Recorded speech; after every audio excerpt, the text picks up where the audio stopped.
In this video, we're going to talk about my very first CGC graded comic book purchase, why I did it, and is this the beginning of a new rabbit hole?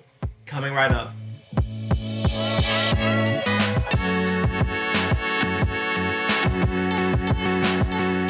What's up guys, welcome to the channel. My name is John and you're watching Old Stuff is Cool. So that's right, the big topic of today is CGC graded comics. But before we hit the main topic, I wanted to share some recent pickups with you guys. These all come from Whatnot, and it'll be fairly quick, but there's some great books that I'm excited to have come in and want to share with you all. So this first grouping of two books, they're both Incredible Hulk. We have Incredible Hulk issue number 332. In my recent video, I had a haul from Magic Dragon Comics and have been picking up some of the earlier issues of the Peter David run. So this kind of goes along with that theme. And the big purchase, that was the padding. The second bigger book is Incredible Hulk issue 330. This is the first Todd McFarlane cover and interior artwork on this title. And we have what looks like a mind-controlled Doc Samson there. But I've been picking up some great Todd McFarlane pieces, both big and small, and this came up for the right price because altogether, both books with shipping was only $15. And the second and last grouping of books before we get into CGC talk is this group of comics here. It is a group of four. First, a little random here. Again, sometimes I'll pad out things to make the shipping count. We've got Thor issue 252. I just really dug this cover. I don't have too many older Thor comics in my collection, and this one, I think the 30 centers is a Bronze Age, I want to say. I just really dig the cover, featuring Ulick and Thor throwing down. But I might be burying the lead. This is a Jack Kirby cover, so it's just got that classic appeal. I had to add it to my purchase here. Then we've got issue of Daredevil, number 239. This one features actually a great cover by Art Adams. Love me some Art Adams, and this is during the Ann Nocenti run, which I am slowly but surely picking up. Following that, we've got a bit of a more notable issue. Peter Parker, The Spectacular Spider-Man, issue number 9. This features the first appearance of the White Tiger, who was prominently featured in the Daredevil Born Again TV show. And one fun fact I discovered in just doing a little research before this video, this cover comes to us courtesy of the legendary George Perez. So, awesome cover, awesome book, love me some Spider-Man keys. And that brings us to the last book from this haul. It's a Spider-Man key. It is the first full appearance of Scarlet Spider Ben Reilly, Web of Spider-Man, issue 118. And I'm not sure how much I've gone into this in the past, but the whole Clone Saga, I believe that event actually had just kicked off in the Spider-Man comics.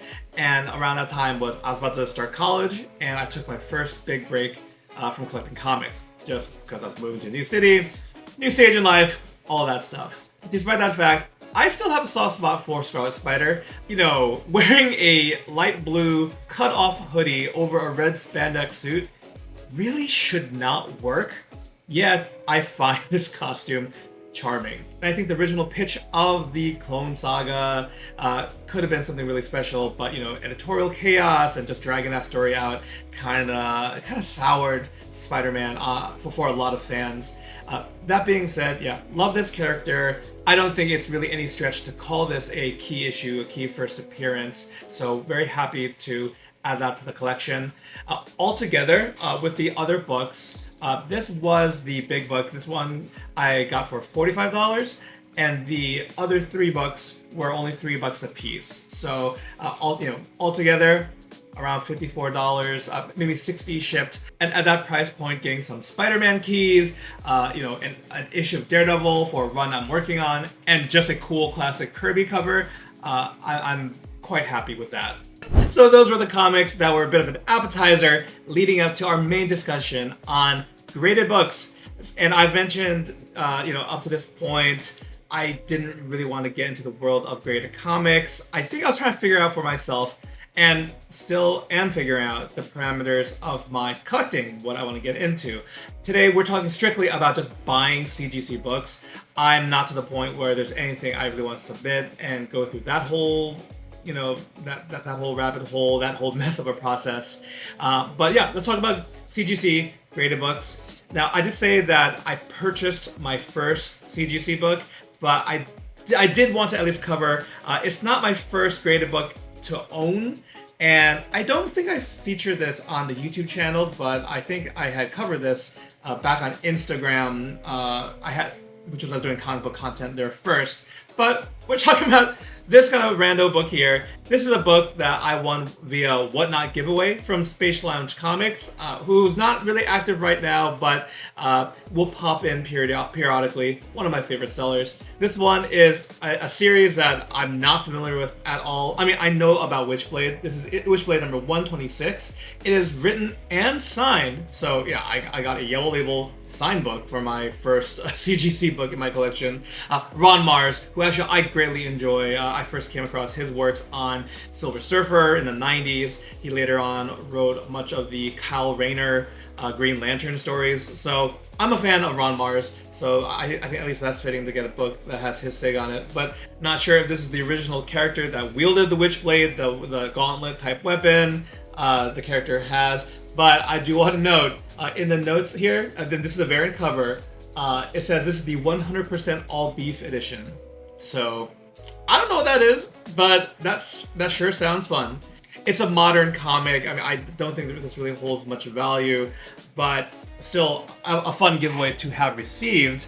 But yeah, what did I buy? Which of the many character loves did I go with? We went with Moon Knight. And it's this book right here. Yeah, it's Marvel Spotlight on the Moon Knight. Marvel Spotlight number issue 28 in a 9.2. Story is by Doug Munch, who would write his first ongoing series. And this cover is by Don Perlin. Love the yellows here. This was a comic. I guess let's go into the background of this. And I'm going to put this down just because it's hard to talk and not be distracted by the shiny. I had this book on just my list of books to watch out for. Moon Knight in general, post Disney Plus series, it's pretty affordable right now, and he's a bit of a niche character within a niche hobby. So yeah, I was like, I've been keeping my eye out for a raw copy as I do, and I think at the time of the research, for a decent copy, it was probably coming in at around like $65 to $75, obviously in that range. And what ultimately led me to the purchase of this book was a combination of being a bit of an impulse buy while I was multitasking and preparing a big, Sunday night meal. But more importantly, it was the right book at the right grade for the right price. And funny enough, this is a book that I haven't run into too often in the wild, but yeah, this one was running on a Whatnot show for $100. And I was like, that is not that much more than the raw copy I've been hunting for. A 9.2 is probably also a better grade, and the photos were great, so I could tell this was a better grade than most of the eBay auctions I was keeping an eye on. So again, I was multitasking. I can kind of give into impulses sometimes, but I was like, okay, let me give this auction a little poke. And then as I continued with my food prep, I was chopping some veggies or some meat or something else. The timer ran out, and lo and behold, I won this auction at $104 plus shipping, which came out to a total of $113.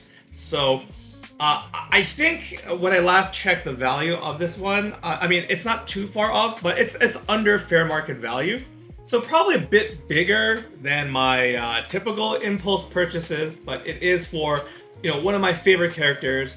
It was for a beautiful book, and I think it was well represented. Again, the plenty of photos, accurate photos, accurately described.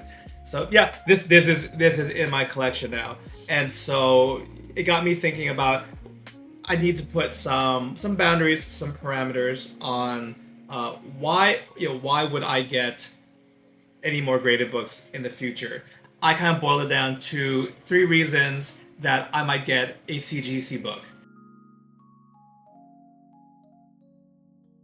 So reason number 1 is, what actually led me to this purchase, which is the price of a raw copy of the book is not far off from the graded book that I'm looking at. I haven't thought through the exact dollar amount on what that difference should be, but probably something in the vicinity of like within $40 to $50 of a raw copy with versus a graded copy. The second reason for me to buy a CGC book is if it's an older book. And what does older mean? Probably like, I'm not doing Golden Age, but I think a Silver Age book, a book that has like a Marvel value stamp or some element which might be, cut out. Even things that I've, learned about, like various things for restoration, whether there's like scotch tape on the spine, marker, and other kind of like, color touch. Those are the kind of things that, while not like 100% foolproof, I think get going the graded route helps you kind of dodge a lot of that. Just having any of those potential issues disclosed, rusty staples, partially or fully detached covers, I feel like sometimes you can run across sellers that misrepresent or flat out don't tell you about those things. Also, to come another reason number 2 is with the older books, CGC having it graded will help preserve the book too. And given, especially if it's a Silver Age book, it probably needs all the help it can get. And reason number 3 for me to purchase a graded book, and we're gonna be real here, I'd love to leave my comic collection to my kids, to future generations. But I've begun thinking about how I can make the process of moving my stuff along, which I've said time and time again, I have so many collections of things, so many different hobbies. We can't take it with us when we're gone. So I think getting some of these, especially like the higher dollar books, more valuable things that they can then transform into something else that they like better, or just help the finances a little bit. That's a big reason for me to start going graded. I think just having things slabbed with at least the very baseline information all contained there will probably be a big help to my kids whenever that time comes.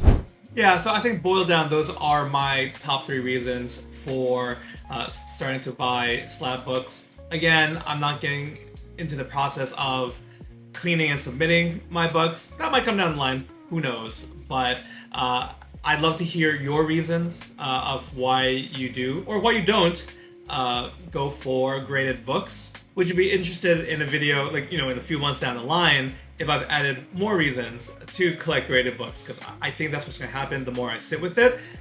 Whatever the case might be, let me know down in the comments below. I'd love to hear from you guys, and in general, I'll try to respond to all the comments within a day or two of posting. But as we're wrapping up here, if you enjoyed this video, if you enjoy videos about comic books and comic book collecting, please hit that like button. And if you haven't done so already, please consider becoming a subscriber and don't miss out on any new videos. Thank you guys so much for taking some time out of your day, tuning into this video, and I hope to catch you in the next one. Take care.